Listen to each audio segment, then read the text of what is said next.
Bonsoir et bienvenue dans le monde des ténèbres. Je suis Maxime Robinet, je serai le conteur de cette chronique. La joueuse sera CC Trouille. Bienvenue dans l'étreinte de la nuit, épisode 23. Au rêve, après un long moment, tu es de retour à la Nouvelle-Orléans. À peine as-tu posé le pied hors de l'avion que tu as le sentiment d'être un peu à la maison. Tu reconnais quelque chose dans l'air. Peut-être des odeurs, peut-être une fraîcheur dans l'air. Et tu es à la Nouvelle-Orléans. Que veux-tu faire ? Je vais aller voir Sokios en premier. Tu te diriges donc vers le zoo Audubon.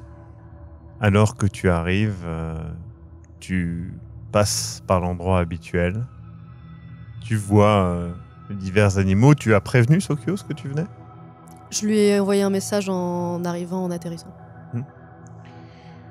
Et tu vois cette silhouette impressionnante et habituelle que tu n'as pas vue depuis un petit moment. Il est là, un peu caché dans l'ombre, mais tu le vois. Et il fait juste un petit geste un petit peu timide malgré son corps assez impressionnant. Et donc tu es bien face à Sokios. Ça me fait tellement plaisir et je pense à Hospice aussi. Mais tu vois que Hospice fait un petit tour un petit peu des cages, des choses comme ça pour aller voir Ross, Je prends. Janice, c'est exactement ce que j'allais dire. Chandler. La première chose que je Monica, fais, c'est prendre des nouvelles de tous les Friends, quoi. Tu as beaucoup de nouvelles d'entre eux. Tu peux voir qu'il y a d'autres animaux qui ont rejoint nouveaux. aussi la bande. Ouais, il y a Barney, Ted, Lily. Barney, c'est quoi comme animal ? Un flamant rose. Ça se tient. Oui. Il l'a choisi parce qu'il trouvait que c'était évident pour lui. Je suis d'accord. Du coup, Sokios t'accueille, te fait faire le tour, puis vous revenez un petit peu dans la partie un peu plus de son habitat, là où les gens apparemment voient un canapé avec des animaux un petit peu partout, et c'est vrai que ça ressemble un petit peu à ça. Et du coup, il te regarde et il fait Pourquoi au rêve ? Reviens. C'est chez moi ici, à la Nouvelle-Orléans. Et aussi, j'ai besoin de me poser un peu pour savoir comment continuer ma mission, et je vais sûrement avoir besoin d'aide, et c'est ici que sont la plupart de mes alliés, mais j'ai pas envie de penser à ça là tout de suite. Je suis venue directement en sortant de l'avion. Ça a été comme tu le sais, ça a été des moments compliqués à Chicago. Sokios sait.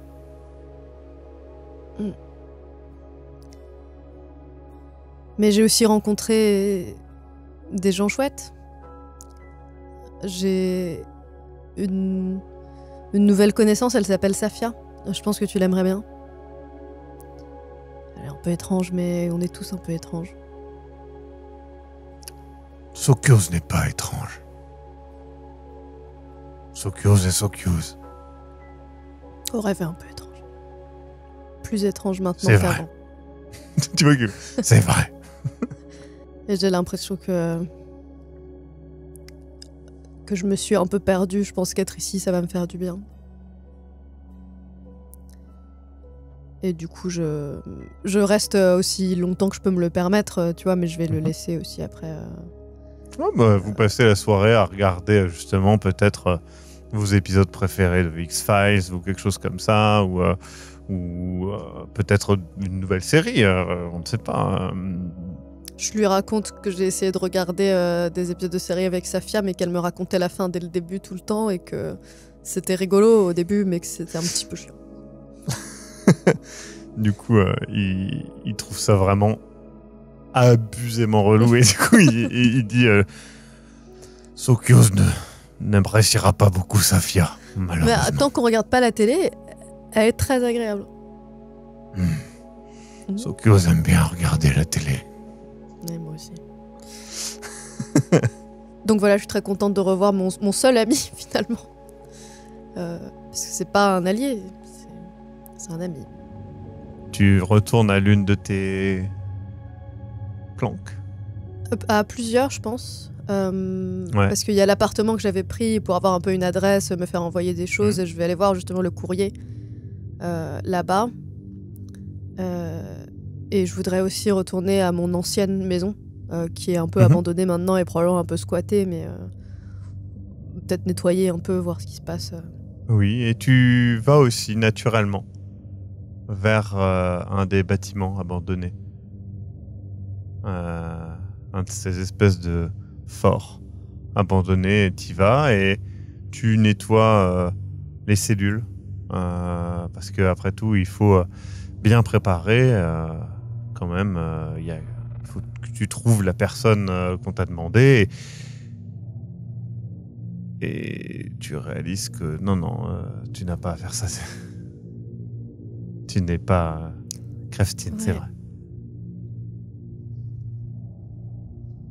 Ouf. Après ce moment un peu perdu et un peu étrange, je pense que je vais passer devant la maison de la mère de Kelsey. Ouais. À nouveau, tu te perds un petit peu. Tu vois que la maison a changé de propriétaire. Et tu te rappelles la fois où tu t'es revenu, il s'était passé quelque chose au lycée, tu sais plus exactement quoi, et t'avais pleuré sur les marches devant.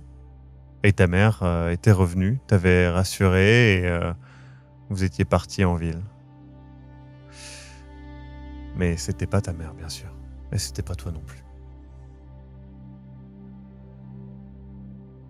Mais bizarrement, ce passage-là me réconforte un peu, alors que le moment où j'ai senti la présence de Krefftine m'a fait froid dans le dos.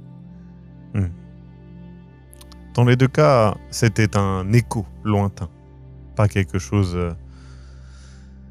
Tu t'es plus laissé aller à cela par le sentiment d'être à la maison et de ressentir une sorte de confort.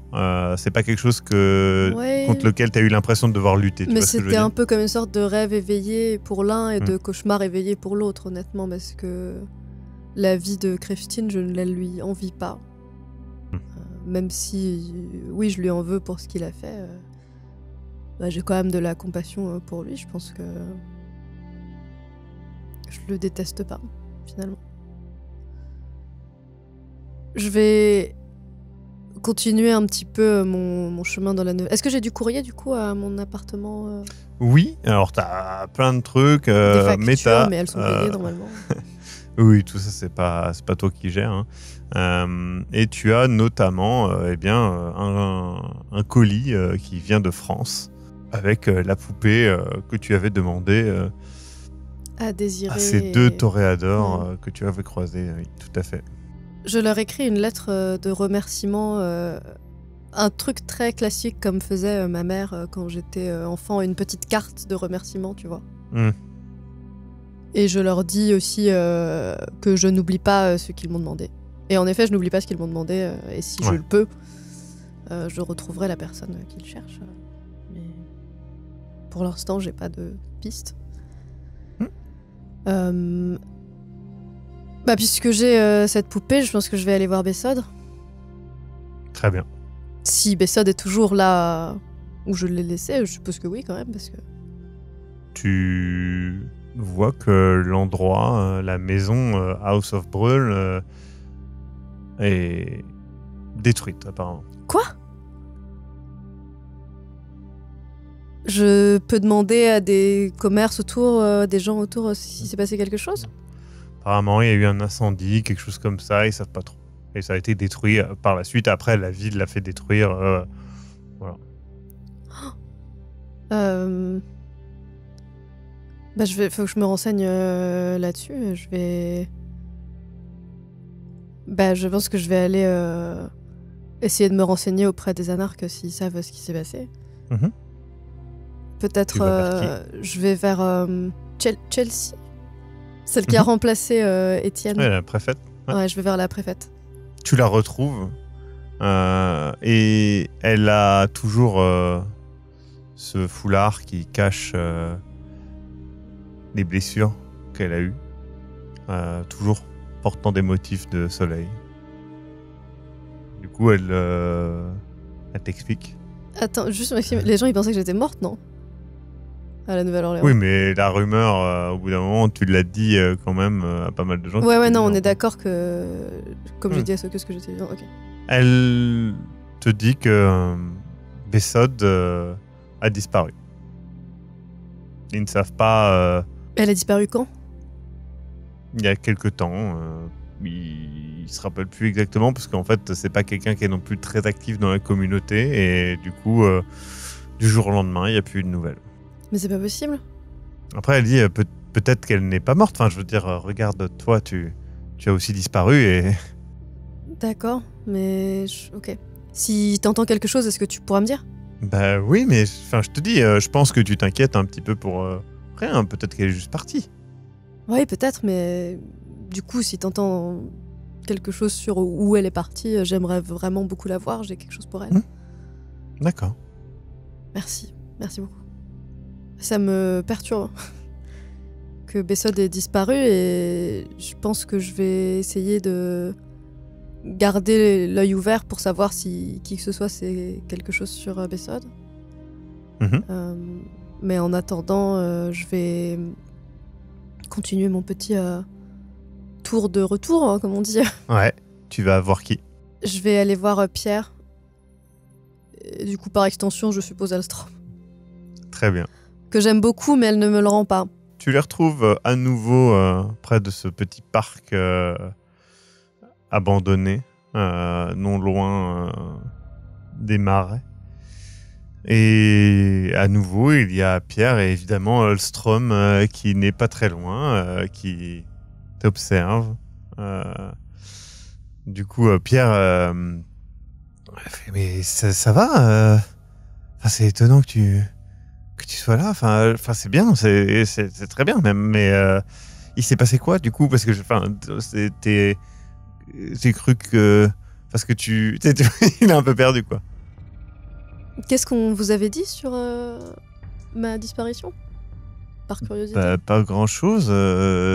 Nous on pensait que juste tu t'étais fait exécuter. Ouais, ici ou ailleurs. Eh bien non. Non, j'étais en voyage. Et du coup, il y a Alstrom qui se rapproche et qui fait... Et en voyage où? J'ai un nouveau travail. Hein. Un travail utile?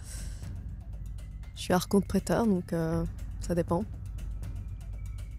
Tu veux qu'elle dit rien? Et il y a Pierre qui fait... Tu déconnes? Non. Et en disant ça, j'ai vraiment les yeux dans le vague en mode... J'ai vu des choses. Tu vois ce que je veux dire? Du coup, il y a Alstrom qui prend Pierre sur le côté, qui lui parle et tout, mettez à l'écart. Bah, je les suis. Et du coup, t'entends des bribes. T'entends qu'ils parlent de Calmut, machin et tout. Et du coup, ils font... Ok. C'est ok, je sais pas si c'est ok, mais en tout cas, c'est ce qui s'est passé. Et pourquoi t'es de retour là? Ici? C'est la maison. Oui, mais t'as Alstrom qui fait... Attends. Archonte Praetor, ça veut dire que t'as une mission. Je suis en mission. C'est quoi ta mission? Et c'est une mission que je vais avoir du mal à accomplir seule, donc je suis rentrée là où j'ai le plus d'alliés. D'accord, tu veux qu'on t'aide? T'as Alstrom qui dit ça immédiatement. Tu veux qu'on t'accompagne dans tes missions? On peut partir quand tu veux. Alors, le 180 me fume complètement. Et t'as Pierre qui la regarde en mode décontenancé. Moi, je rigole. Pas tout de suite, mais ça va? Quand tu veux. Oui. D'accord. Écoute, t'aimes bien voyager? Notre venue avec toi a juste une toute petite condition. Ah, bah, voilà l'Alstrom que je connais quand même. Il y a Pierre qui fait non mais c'est dangereux. Elle fait Archonte Prétor, rien n'est assez dangereux. Non mais si c'est dangereux. Enfin c'est. T'as connu pire. Regarde, même le petit. Elle essaye de choper Hospice au vol à un moment. Elle fait même le petit Piaf, il est toujours là. Et lui aussi, il survit. Tout va bien. Non ? Si, ça va. Voilà. Écoute, t'aimes bien voyager ? Nous, si tu veux qu'on t'aide, il nous suffit d'un dernier petit détail à régler. Est-ce que tu connais Kalmuth ? T'as déjà entendu parler de Kalmuth ? Tu sais, elle clairement se fout un peu de ta gueule. Là. Non. C'est qui ?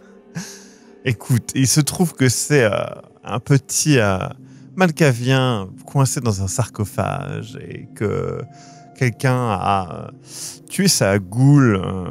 Malheureusement, terrible affaire. C'est fou ça, je me demande vraiment qui aurait pu faire une chose pareille. Sûrement une erreur. Bah.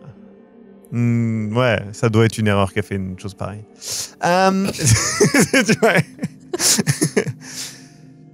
Il se trouve que ce petit Kalmuth a un sarcophage fait par Molter. Et il se trouve que je sais où est Molter. Donc, tu nous ramènes Molter et on est libre de faire ce qu'on veut. Je vous ramène Molter ou je vous amène à Molter ? Non, tu nous ramènes Molter. Nous, on peut pas approcher Molter. En gros, il est à San Francisco. Et le problème, c'est qu'il est derrière, évidemment, l'élite de la Camarilla. Alors, on pourra pas l'approcher de près ou de loin, mais une Archonte Prétor, ça, je pense que Luna Demian l'accueillerait à bras ouverts. Enfin, je sais pas, mais j'espère. Bah, je dois la voir, justement, donc c'est bien. Eh ben, parfait. Du coup, tu vas la voir, un petit pieu dans le Molter, tu le ramènes en charter, et puis c'est bon. Tu vois, elle est comme ça en mode... c'est facile. Ça fait beaucoup de rimes. Quoi ? elle est un peu... Molter, charter... Des rimes. Non, mais c'est pas grave, j'ai trop traîné avec des toréadors. Oui, bah, de toute façon, ça m'intéresse, son travail. Le cercueil qu'il a fait pour Kalmuth était quand même absolument incroyable. Enfin, est quand même absolument incroyable parce qu'il n'est pas détruit. Hein. Ça. Par contre, j'annonce, hein, c'est pas forcément pour collaborer avec lui. Oh bah non, mais on n'est pas beaucoup. Si on commence à s'entretuer, enfin si on continue à s'entretuer, très sincèrement... Ah non, on veut pas qu'il soit juste extraire certaines choses. Vous ne le tuez pas. Croix de bois, croix de fer, si je mange... Hein. Encore des rimes en R. J'essaie de pas en faire. Bon, bah... c'est parti, hein. Super. Elle fait c'est une malédiction. Bah en tout cas, ça me fait bien plaisir de vous voir. Je regarde surtout Pierre en disant ça et après je regarde Alstrom et je lui fais un grand sourire. Et t'as Pierre qui te prend un peu à part et qui fait en vrai, si tu veux pas le faire, ne le fais pas. Enfin, vraiment, c'est pas nécessaire. On va trouver d'autres. Tu vois, ça le saoule. Non, mais honnêtement, j'apprécierais vraiment d'avoir ton aide. Et merci d'ailleurs de m'avoir répondu quand je t'ai demandé quelque chose complètement sorti de nulle part alors que j'étais censée être morte. J'étais un peu dans le feu de l'action. Je me rends bien compte que c'était pas... C'était bizarre. Extrêmement sympathique de ma part de faire ça. Mais... Ce que je veux te dire, c'est que si jamais tu veux pas le faire, le truc de Molter, écoute, j'en discuterai avec Alstrom. On trouvera une autre... Il regarde vers elle et tout. Et elle détourne le regard. Elle fait genre, elle n'entend pas, mais elle a clairement entendu. Mais si elle me disait pourquoi elle veut voir Molter, peut-être que je pourrais l'aider d'une autre manière aussi. Je peux pas tout te dire. Le problème, c'est qu'après, ça implique d'autres personnes que nous. Après, moi, je veux bien essayer de le ramener. Hein. Je le mets dans mon avion. Ouais. Pourquoi pas? Je voulais le rencontrer de toute façon, donc voilà, c'est bien, c'est bien. Elle dit vrai sur le fait qu'une fois que tu auras fait ça, nous... Vous êtes libre. On sera plus reliés ici. Ok. Et au passage, comme vous savez quand même beaucoup de ce qui se passe à la Nouvelle-Orléans, vous savez ce qui est arrivé à Bessode? Tu vois, ils se regardent l'un et l'autre et font bah, elle est plus là.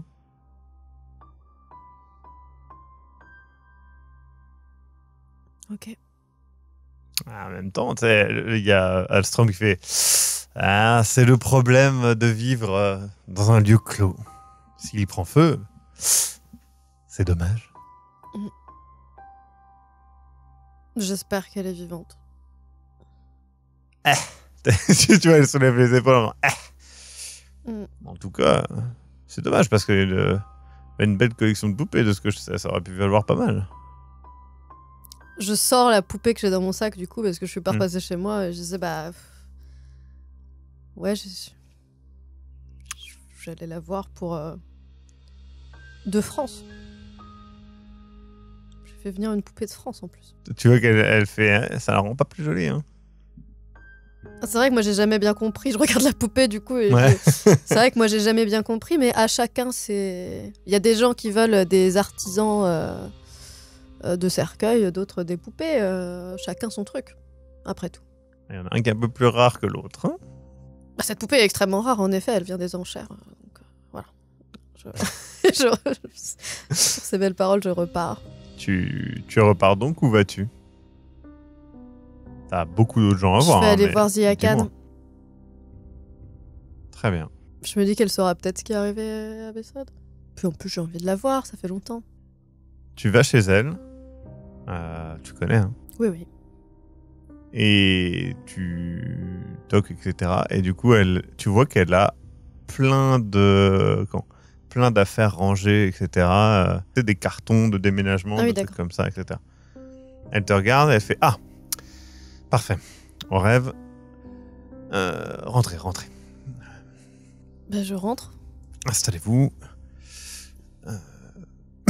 Ça va? Installez-vous. Vous êtes bien? Ça va? C'est confortable?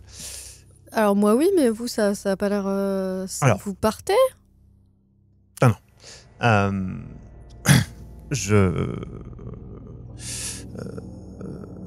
Tenez. Il y a une boîte. Elle te tend la boîte.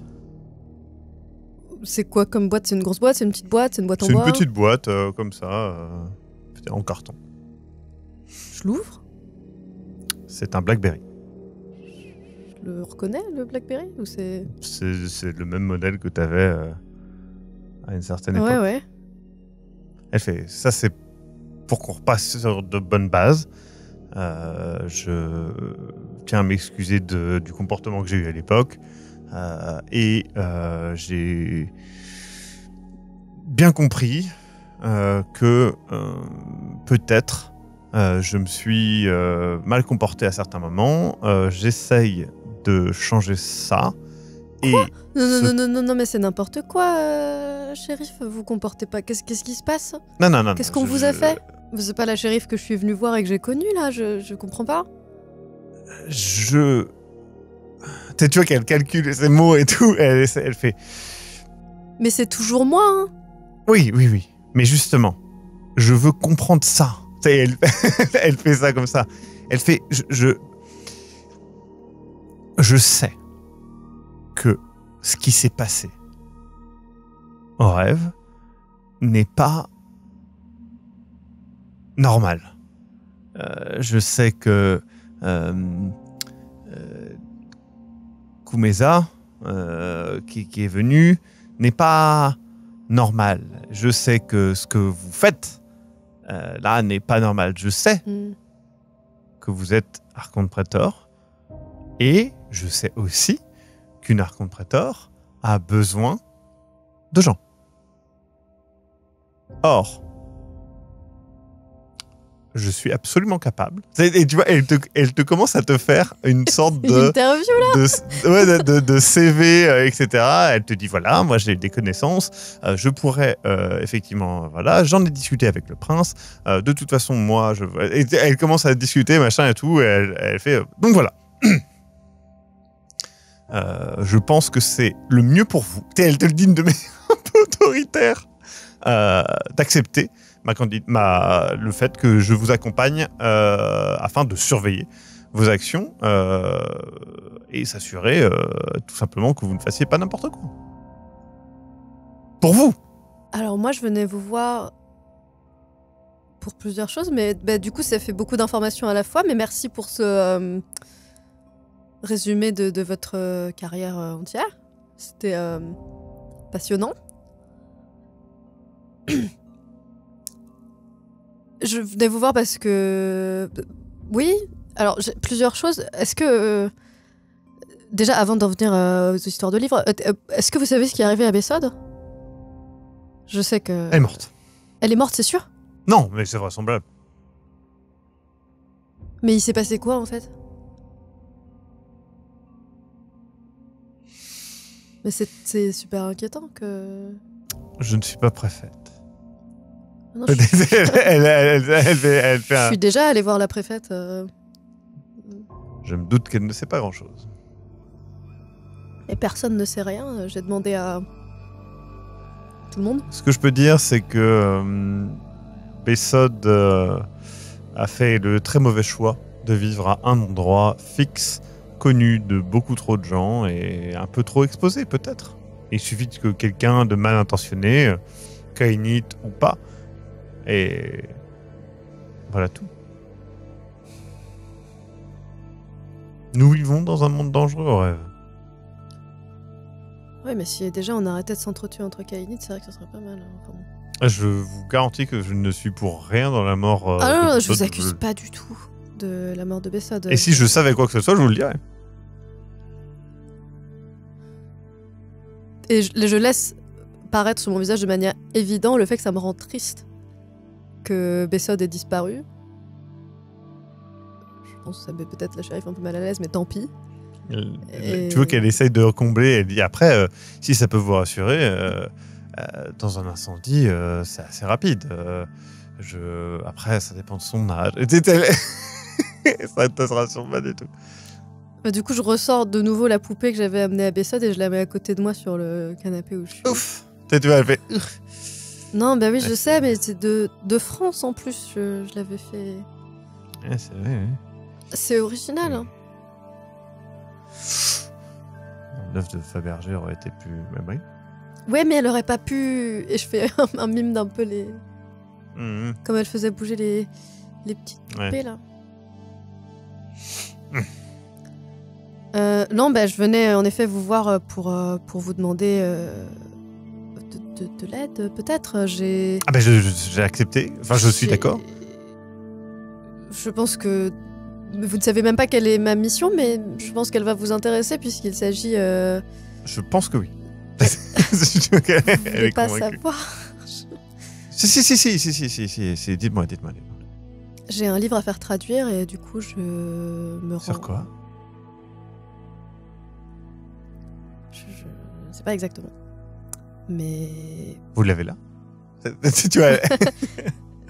En vrai, je le garde sur moi, je pense. Donc, ouais. En vrai, je lui montre. Ouais. En allemand ancien. Ouais. Der einzig wahre Weg. Je ne parle pas... Elle soulève la tête, je ne parle pas allemand. Pas encore. L'affaire de quelques années, au pire. Pas de souci, j'ai quelqu'un qui parle allemand et qui est spécialiste de l'allemand occulte que j'allais aller voir, mais je m'étais dit que en tant que... Eh bien, allons-y ensemble. Je pourrais vous aider à savoir si c'est un charlatan. Tout simplement. C'est ce que je me disais. Qui est-ce ? Je ne sais pas exactement qui est l'érudit en question, mais je dois aller voir Luna Demian pour... Tu vois, elle fait les gros yeux. Elle fait... Quoi, on l'aime pas, Luna Demian? Il y a un problème? Si. Allez voir Luna Demian. Mais il faut dès pas. que vous aurez la réponse, je pourrai confirmer ou pas ce qui s'est passé. Et à ce moment-là, nous pourrons nous retrouver pour travailler ensemble. Tu vois que là, elle a changé totalement ce qu'elle dit. Tu vois ce que j'ai dit? Est-ce que vous voulez pas voir Luna Demian du coup? Je n'ai jamais dit ça. Mais elle a quoi, Luna Demian Mais rien du tout. D'accord. C'est une trémérée comme une autre. Ok. Je vous contacte bientôt du coup. Dès que vous avez réglé ça, je saurai me rendre disponible. Ah, vous voulez vraiment pas la voir, quoi. C'est-à-dire, tu vois, elle fait... Ok. Il y a Pas de soucis, je force personne. certaines choses qui vaut mieux ne pas réveiller.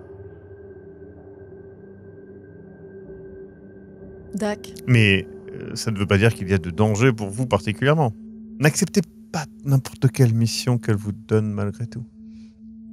Alors, ça, je promets rien parce que c'est un peu mon truc d'accepter toutes les missions qu'on me donne. Hein. Je vais pas le cacher. Mais bon, on verra. Du coup, je vais prendre congé de Ziakan. Je repars et je me dis, mais c'est son ex, Luna Demian, ou quoi? C'est quoi son problème? Je sais pas. Et du coup, j'ai pas dit à Sokios que j'allais voir Luna Demian, mais je pense que je vais lui demander s'il sait quelque chose sur Luna Demian, parce que je lui dis, parce qu'à chaque fois que j'en parle à quelqu'un, j'ai l'impression qu'il y a un problème, et je lui dis, c'est l'ex de la shérif ou quoi? Genre, point d'interrogation. Voilà. Orev pense que si elle donnait des informations à Onoskelis, c'est pas très safe, elle va donner à la Camarilla, c'est sûr. Je sais pas. Ouais, d'accord. Après, techniquement, tu travailles pour la Camarilla. Le plus haut degré de la Camarilla. Bien sûr, Maxime. C'est vrai. Mais de toute façon, je pense que je vais retourner voir Sokios parce que j'ai réfléchi à quoi faire de toutes ces infos. Et les photos que j'ai prises et les infos que j'ai récupérées dans le QG de la CIA. Je me dis qu'il va falloir faire quelque chose avec ça, que moi je peux pas faire grand chose. Je pense à Sokios, peut-être à Onoskelis aussi, parce que elle a des compétences qui sont différentes. Mais vrai. Après, je la connais beaucoup moins. Donc je pense que je vais en parler à Sokios d'abord. Ouais.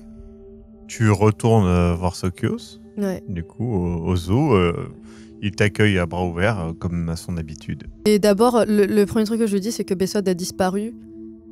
Et pareil, je ressors la poupée et je lui explique que j'avais fait envoyer une poupée parce que je pensais que ça ferait plaisir à Bessod et que Bessod est peut-être morte et je sais pas ce qui s'est passé. Est-ce que lui, il sait quelque chose? Et je sais qu'ils étaient pas spécialement en contact, mais est-ce qu'il a entendu quelque chose?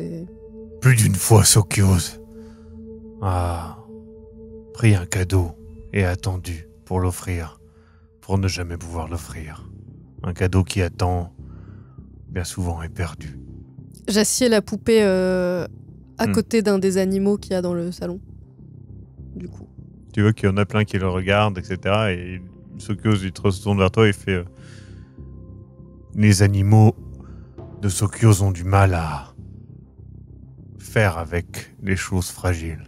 Et je regarde la poupée avec les animaux et je pense à Bessod et je me dis, Et je reprends la poupée et je dis non, mais je la lui donnerai quand je la retrouverai. T'as Sokios qui met une main sur ton épaule et qui fait... Certains disent que l'espoir fait vivre. Mais parce qu'elle a perdu toutes ses poupées, donc elle sera contente d'en avoir au moins une. Je pense qu'il fait pourrir. Mais j'ai survécu au fait d'être enterrée vivante sous des gravats. Peut-être que Bessod est encore quelque part. Sokios pense que non. Je comprends, j'essaierai de pas trop avoir d'espoir. Mais si t'avais disparu, je te chercherais. C'est normal. Si Sokios disparaît dans un incendie, alors Sokios n'est plus. Après un moment de silence, je j'entame mon autre conversation qui est beaucoup plus business. Et du coup, je lui parle de ce que j'ai découvert. Je lui montre les photos. Mhm. Et je lui demande ce qu'il en pense et je lui demande si il sait quelque chose là-dessus, ce que lui pense de cette histoire de la CIA, la Seconde Inquisition. Sokios pense que qui s'y frotte s'y pique. Il vaut mieux laisser les humains dans l'inconnu. Il montre justement les photos que tu lui montres et il montre toutes les faiblesses qu'il y a de listées. Il y en a quasiment... c'est n'importe quoi. Ouais, il y en a plein, c'est n'importe quoi. Il fait une horloge brisée indique toujours la bonne heure 2 fois par jour. Sokios pense que si les humains étaient réellement un problème, les Kainites ne seraient déjà plus. Ils ont quand même beaucoup d'avancées technologiques aujourd'hui qu'ils n'avaient pas avant. Je pense que faut garder à l'esprit que ça pourrait être un jour une menace, même si c'est pas encore une menace. Mais ouais, t'as peut-être raison. Chaque année qui passe, Sokios est plus fort. Orev est plus forte. Les Kainites sont plus forts. Chaque année qui passe, les humains meurent. Et effacent le travail de la génération précédente. Les humains sont faits pour mourir. C'est vrai que c'est logique. Bon, très bien. Je lui parle quand même de ma mission. Enfin, je lui en avais déjà parlé en revenant, mais je lui demande si il serait prêt à m'aider si j'ai besoin d'aide. Il te regarde et il dit non. Pas si je dois partir. Non, pas venir avec moi forcément, mais parce que Sokios veut rester mon aider point de contact Orev, mais Sokios doit rester dans son confort et près de ses et amis. avec les animaux. Non, mais je comprends très bien. Mais par exemple, si j'ai besoin d'informations ou de... Sokios aidera comme il peut. Onoskelis a aussi beaucoup d'informations. Parfois plus que Sokios. Je pensais à lui demander, oui, mais c'est vrai que je la connais peu. Peu de gens connaissent Onoskelis. Est-ce qu'elle se connaît elle-même? Je vais aller voir Onoskelis du coup. Tu vas là où réside Onoskelis, dans ce cimetière. À nouveau, tu la vois, t'avais un peu oublié. Sa voix. Sa voix, son aspect. Tu lui expliques quoi, du coup, exactement? Je lui dis que je suis archonte prêteur, que j'ai une mission. Que je lui dis aussi ce que j'ai vu à Chicago dans le bâtiment de la CIA. Et que j'entends bien que c'est peut-être rien, mais que s'il y a d'autres rien qu'elle trouve dans les réseaux d'information, etc., qui commencent à faire un motif de quelque chose, c'est bien d'être au courant de ça aussi. Et je lui demande, en gros, je lui demande si... je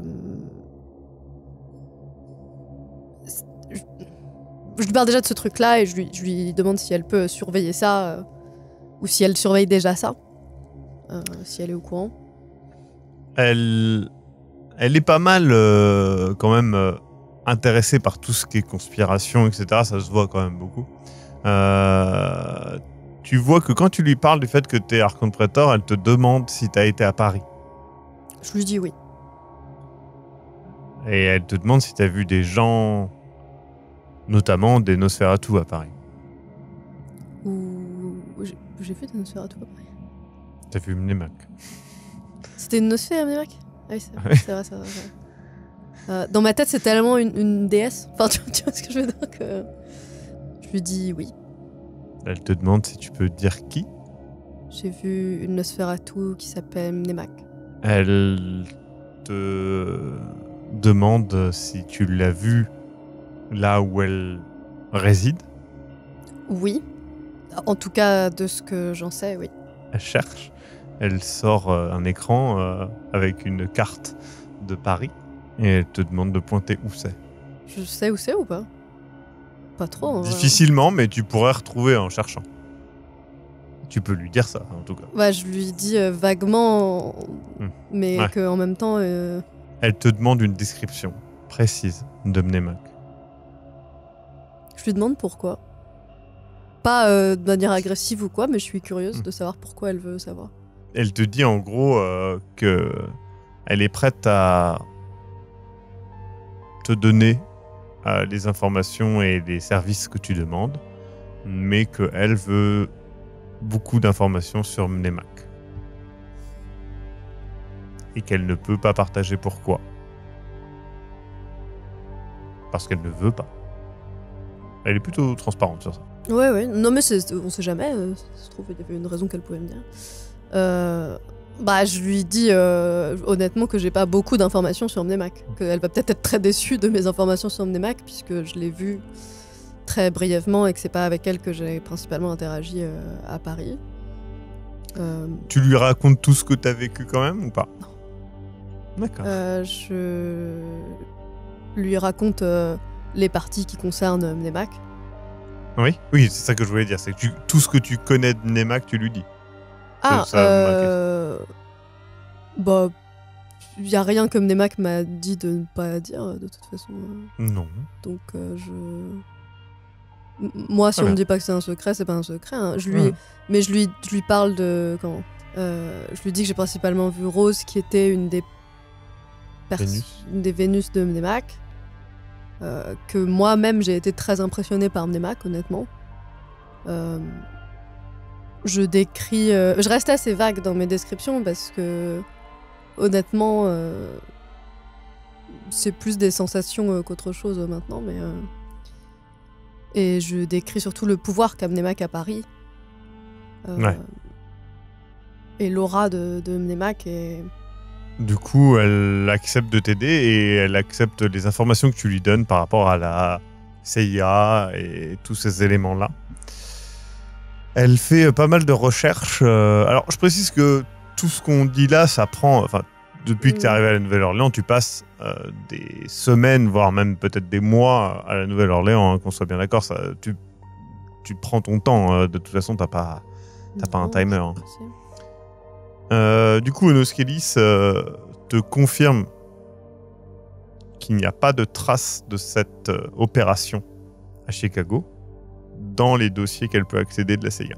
Je lui demande, tant que j'y suis, si elle peut trouver une Kainite qui s'appelle Aline Lemoineau, qui serait quelque part aux États-Unis. D'accord. Elle cherche, mais il y a des trucs qui ressortent, mais pour elle, pas d'informations sensibles. Et toutes ces informations datent de la Seconde Guerre mondiale, en gros. Les quelques informations qu'elle a. Donc, c'est pas des informations récentes et c'est pas des informations fiables. Pas de souci. Est-ce que j'ai d'autres personnes à voir à la Nouvelle-Orléans? Je réfléchis. Bah, tu peux voir d'autres personnes si tu le souhaites. Sagramore. Non. Ou Antoine. Rosalie Braselier. Je pense que je vais passer... je sais pas si Antoine travaille encore au magasin d'informatique, donc je vais aller voir déjà en premier lieu. Parce que je veux m'acheter quelques gadgets en plus. Il n'y travaille plus. On te renseigne, peut-être que tu poses la question tout de même. Et du coup, il travaille là où il voulait travailler, hein, chez Michou. Et du coup, par contre, on te donne ses contacts, tu vois, Facebook, réseaux sociaux, quoi. Pas ses contacts privés. Et par contre, on te conseille, donc si tu veux améliorer tout ton matos technologique, tu peux sans problème. Donc je m'achète un nouveau téléphone et des trucs, je modernise mon équipement et j'aimerais aussi m'acheter des disques durs et des trucs comme ça pour garder certaines informations hors des réseaux. Ouais. Et juste en physique, quoi. Ouais. Oui, pas de souci pour ça. Et transférer pas mal des trucs que j'ai comme ça. Tu achètes ceci. Il y a moyen d'avoir un nouvel appareil photo vraiment le plus petit possible. Un truc très discret qui n'est pas un téléphone. Ça m'arrangerait aussi. Ouais. Et voilà, je pense que technologiquement, c'est à peu près tout ce que je veux pour l'instant. Très bien. Tu passes donc pas mal de temps à profiter de la Nouvelle-Orléans et prendre une pause, dirons-nous. Je ne croise ni Rosalie ni Césaire. Ça, c'est à ton choix. D'accord. Si tu ne veux pas les croiser, tu ne les croiseras pas. Tu peux les éviter, hein, c'est pas non plus... Bah, je les évite pas activement, mais je les cherche pas non plus. Tu reçois des invitations de leur part. C'est pareil. Ici, il y a un événement très public avec beaucoup de gens. J'y vais peut-être. Il n'y a pas vraiment ça. Non, c'est vraiment une invitation privée. En vrai, n'y va pas hein, si t'as pas envie. Rosalie, j'ai un peu envie de la voir, mais c'est plus Cécile, je crois, qui a envie de la voir que Orève, honnêtement. Voilà, je pense que c'est pas grave. Orève, non, c'est bien de dire. C'est bien de dire non, en vrai. Non, non. En plus, Orève ne sait pas. Enfin, je ne sais pas, moi, Orève, si leur petit rituel de con qu'ils ont fait là au début a encore effet, et ça m'inquiète, donc jusqu'à ce que je sois sûre. Tu veux pas revoir Rain ? Si c'est possible de voir Rain sans voir le prince aussi. Oui, c'est possible. Tu la revois. Yael est encore une fois assez bien habillée, toujours dans un nouveau costard vert, toujours à la mode, mais malgré tout les mêmes couleurs, cette texture un petit peu soie, paillette, un peu étrange. Tu passes un bon moment avec elle. C'est quelqu'un d'agréable et tu perçois chez Yael quelque chose que tu avais apprécié aussi chez à peu près tous les toréadors que tu as vus, parce que tu en as vu pas mal et tu as eu pas mal d'accroches avec. Et c'est pareil, tu as toujours ce truc-là, peut-être le lien à l'art, peut-être le lien au beau que toi tu as d'une autre manière avec la prise de risque. Justement, je pense que je lui raconte pas ma mission, etc., mais je pense que je lui raconte... Déjà, je pense que je lui fais part du fait que je suis triste d'avoir appris que Bessod avait disparu et était sans doute morte. Je lui montre aussi la poupée parce que je sais plus trop quoi en faire, que j'avais ramenée, et je lui dis que voilà, je l'avais fait envoyer de Paris parce que... Oui. Elle la regarde et elle dit... tu sais, elle caresse un petit peu le visage de la poupée et elle dit... Richard aurait... bien aimé. Richard de Blonay. Oui, je pense. C'est deux Caïnites qui m'ont aidé à la trouver, des gens très charmants. Est-ce que t'es déjà allé à Paris ? Je ne crois pas. Elle réfléchit un peu, elle se dit je crois que je suis passé pas très loin, mais peut-être que ce n'est pas Paris. Tu vois, elle se pose la question de est-ce que, par exemple, un aéroport à côté de Paris, ça compte comme Paris, tu vois. Donc elle te dit que non, mais oui. Elle a déjà été pas loin de Paris. Il y a beaucoup de belles choses à Paris, je pense que ça peut valoir le coup. Il y a beaucoup de belles choses ici. C'est vrai. Et je regarde... de là où on est, je suppose qu'on est dehors, je regarde le paysage de la Nouvelle-Orléans, qui est quand même chez moi. Tu passes une bonne soirée. T'en passes de multiples, pour être honnête, car près d'1 an se passe. Ah oui. Ah oui. Tu te perds un petit peu, tu avais oublié cette tendance qu'ont les Caïnites, qui se perdent dans des routines un peu trop faciles et perdent la notion du temps. 2022 arrive et ce sera dans le prochain épisode de L'étreinte de la nuit qui est déjà disponible maintenant sur le Tipeee ou dans 2 semaines pour vous, si vous ne voulez pas profiter du Tipeee avec les multiples avantages qu'il vous offre. À bientôt. Retrouvez tous les épisodes de l'Étreinte de la nuit disponibles sur YouTube et sur toutes les plateformes de podcast en audio sur vampirv5.fr.